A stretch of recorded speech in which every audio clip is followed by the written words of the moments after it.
Now, some people, unfortunately, they use this ayah on one another based on scholarly differences. But that is incorrect. So, if you want to keep it simple, in our deen, there can be three types of differences that can take place among people who read and understand and believe in the Quran, and they acknowledge the Prophet ﷺ to be the last and final messenger and the Prophet of Allah subhanahu wa ta'ala. There can be three types of differences. One are theological differences. Any differences, different views in terms of belief, in terms of aqidah. You have haq and batil. Haq aqidah and then batil aqidah.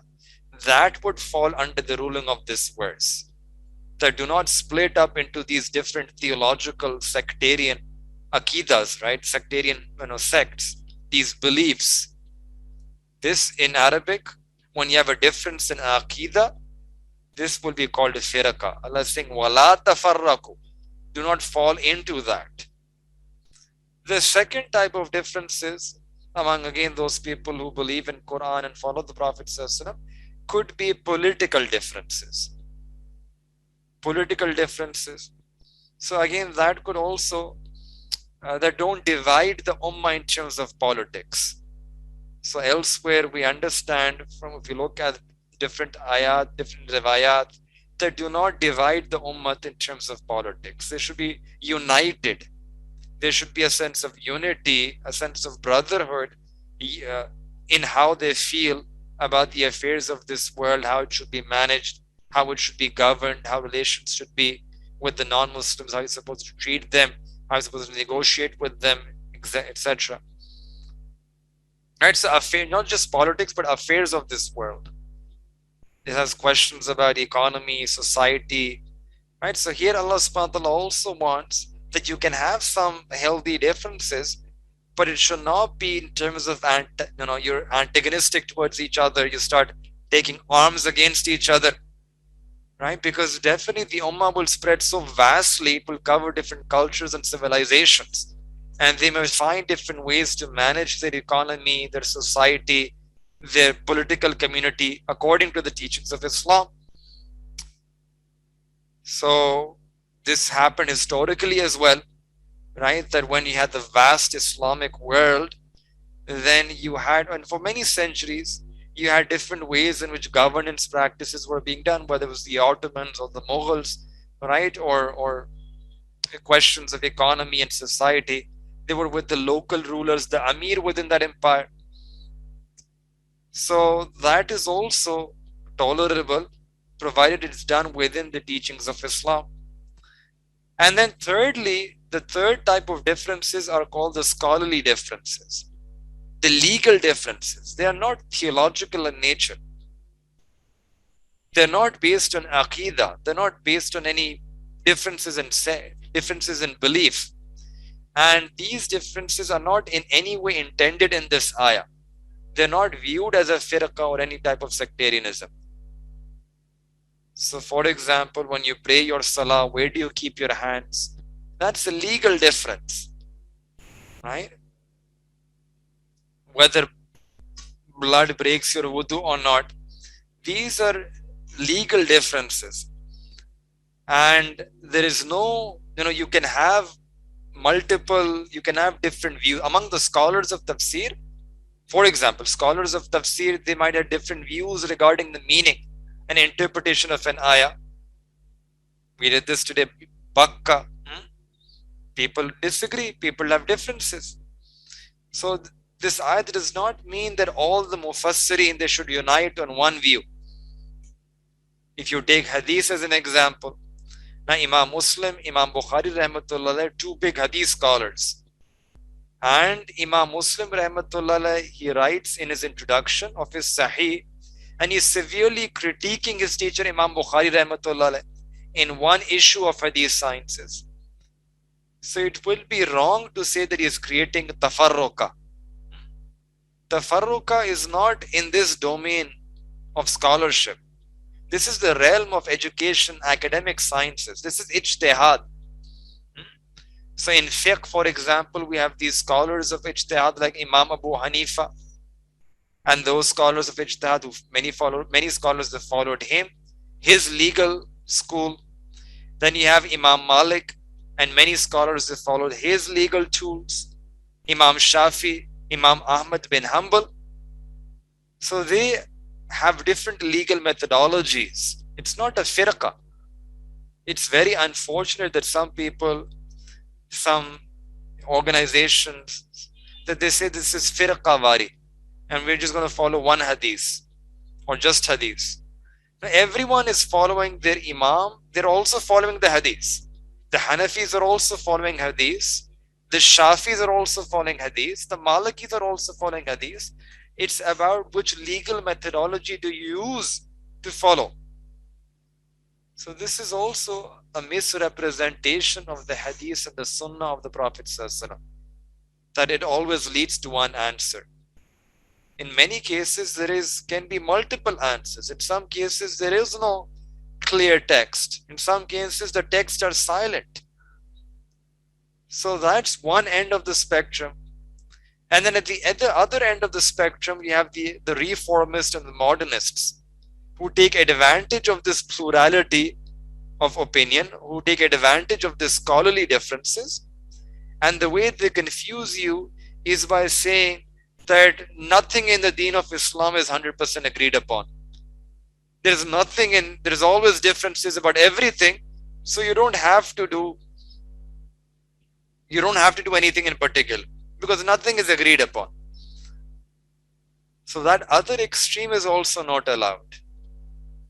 So then that's why it's important that what we are mentioning here is scholarly differences. Not any Tom, Dick and Harry can come and say that I think this is the ayat, this is what the ayah refers to, or this is what the hadith means. We're just saying here about the differences which are coming from scholarly decisions, scholarly agreements or scholarly disagreements.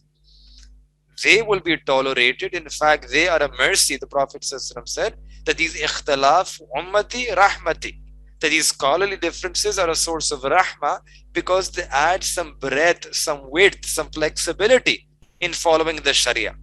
It's not a one-way highway. You have a 4-lane highway. Whichever lane you pick, you can follow. You'll be on the Sharia. You will be on haqq. Different aspects of haqq, and all 4 are correct. Now the question is that how do you know whom to follow in scholarly decisions? So this is what we did in the next class, the Islamic scholarly tradition. And very quickly, some simple tips is that you would want to follow the knowledge-based approach in Islamic scholarship. And you do not want to follow the ideology-based approach. The knowledge-based approach says that you must follow ilm, follow knowledge and those who have knowledge. The ideologue will say that you follow akal. They'll say that read, listen, think on the basis of your akal. Now this would not work in any system in the world. For example, take medicine or take engineering. I cannot read a few books on engineering and start building a bridge, right? We would refer to the Ahle Ilm, people who have knowledge of that field. So ilm which has akal should be followed, as opposed to that akal which has no ilm. So a lot of people, when they approach the deen or the Quran, they're approaching Quran just by applying their akal. They don't have the ilm of Quran, the ilm of tafsir, the ilm of sunnah. And you can't get ilm in just a 1 year or a 1.5 year diploma course. It's a great injustice to Quran that the students of Quran suddenly become teachers of the Quran. In every field, there is a criterion for students and a criteria for becoming a teacher. And it's different. Right? A second-year student will not be allowed to teach first-year student. Every system, there is a gap between knowledge that is required to be a student and knowledge that is required to teach that subject. So we, yes, need to make the teachings of Quran widespread, and Quran should be made available and accessible for all, but it should be done in the proper way.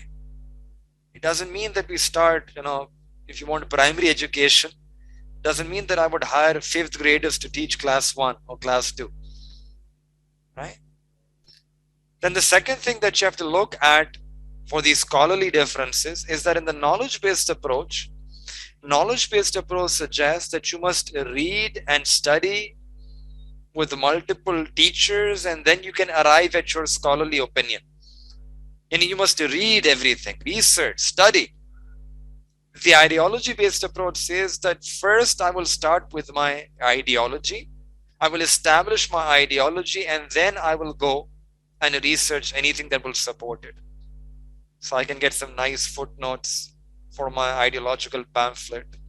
And then when you see that pamphlet, you might get impressed that they're providing evidence for that, for what they're saying. So we say that no, read first, decide later. Third difference is that in the knowledge-based approach, we say that there may be other scholarly opinions that may be valid. In other words, that after going through this process of ilm and reading and researching and studying, then there may be that the vast amount of Islamic learning that you're doing might result in different scholarly positions. Different scholarly positions, but each one of them is valid. It's validly derived. There is some room for those scholarly differences. The ideology-based approach, however, says that no, it's only me. I'm right and others are wrong. Then the fourth difference is that in the knowledge-based approach, they say that do not disagree with something until you understand it. And in the ideology-based approach, they say that do not agree with something until you understand it. It's a bit tricky, right? Now, if you take the example of hadith, the ideology-based approach would say that don't agree to hadith until you understand it, until you understand hadith. Until you understand hadith with its authenticity, you understand the process by which a hadith is declared authentic. And then what will happen? All of you would have to instantly stop believing in hadith because you haven't studied hadith. You haven't studied the history, the compilation, the fabrications that took place in hadith, or the science of hadith criticism, the science of hadith evaluation. You'll have to suspend your belief in hadith if you follow that approach.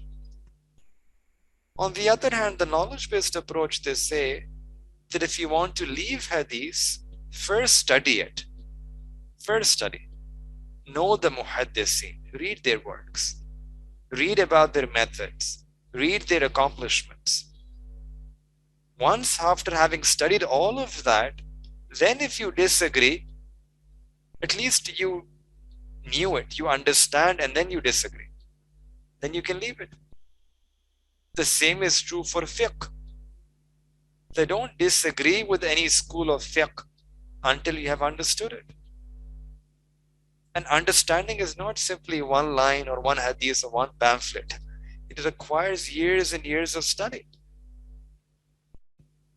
So in the knowledge-based approach, they create a person who has i'timad, who has trust, who has dependence. And this approach then is what we call the approach of Ahle Sunnat wal Jama'ah. When the Prophet said, when Allah subhanahu wa ta'ala said here that do not break up into firqa, into these groups. So in one hadith, the Prophet clarified and said that in Bani Israel, they split up into several groups.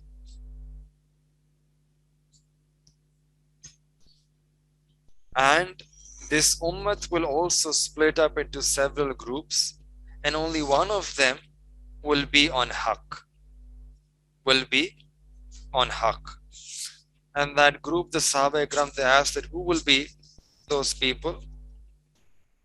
Wala Bani Israel, they split up into 72 groups. And this ummah will split up into 73. And all of them will go to Jahannam except for one group.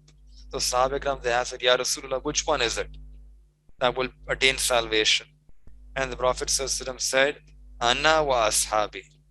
That group which is on my tariqah, my way, and the way of my Sahaba. So from this we get this term, Ahle Sunnah wal Jama'ah will be that group which will be saved. Because what does it mean? Sunnah means following the way of the Prophet ﷺ. So Ahle Sunnah wal Jama'ah. Jama'ah refers to the way of the Sahaba. So now any person who turns away from the Sunnah, that means they've turned away from this group. And anyone who turns away from the Sahaba, they have also turned away from this group. Success will only be for that person who holds on to the way, the Sunnah of the Prophet ﷺ. It has ittiba Sunnah. And the way to do ittiba Sunnah is that they hold on to the way of the Sahaba.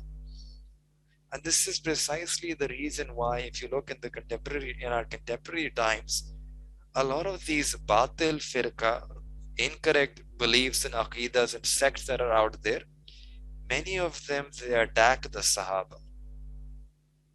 Many of them, they raise objections against the Sahaba. Because they know that the Sahaba, they are the testaments, they are the living testimony. They are the witnesses of our deen. They were witnesses to the coming down of revelation of the Prophet ﷺ. They were witnesses to the elements of the Sharia, to the parts of the Sharia. When a person doesn't have iman on the Sahaba, when they start doubting the Sahaba, then the deen automatically finishes. So what this ayat is referring to are the differences in terms of aqidah. Wala tafarraku. Don't split up into those firqa, those sectarian differences. Hold on to the Ahl Sunnah wal Jama'ah.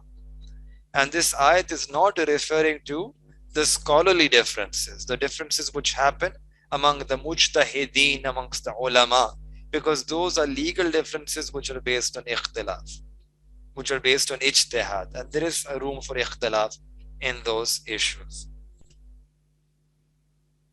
So we should try to follow those scholars who are following the knowledge-based approach, who are people, the Ahl Sunnah wal Jama'ah, the people who accept their tafsir from the mufassirin, who accept their hadith and its interpretation from the muhaddithin, who accept their legal rulings from the fuqaha, the mujtahideen, without discrediting any single one of them. Even if they follow Imam Muslim, right, they still love Imam Shafi. If someone follows Imam Shafi, they still love Imam Abu Hanifa rahmatullah alayh. They consider his interpretation to be valid. So follow the scholars who are following the knowledge-based approach.